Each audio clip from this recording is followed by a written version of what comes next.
Alam mo yung tumatawag sa iPad ko? Naman siya expired.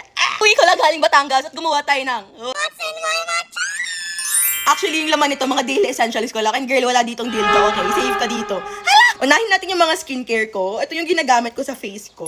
Ito yung toner ko, nandito yung serum ko, nandito rin yung sunscreen ko, moisturizer, lahat ng anik-anik te. Tapos syempre, as a nursing student, hindi mawawala guys yung iPad ko. Dala ko siya lagi. Ito siya. Girl, binili ko talaga to sa Power Mac para sure na hindi masisira tong iPad ko kasi nga super essential. Hala, may tumatawag sa iPad ko. Hello? Opo? Okay po, pagbigay na lang po ng parcel doon sa mama ko po.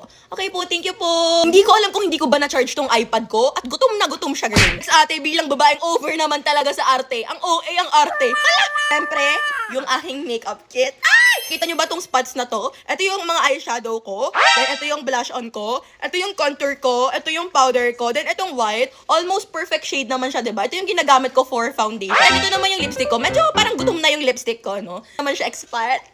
And lastly, girl, yung mga notebook ko at para pernalya ko sa school. Kasi nga, finals na box ng BSU. So,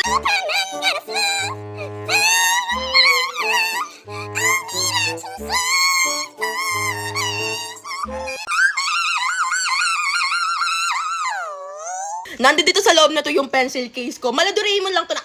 Butin mo lang, girl, nandoon na yung laman. Kita nyo naman, sobrang dali lang niya talaga bitbitin. Like, halata naman kakauwi ko lang, no? Wala na siyang time mag-supply. Talaga naman.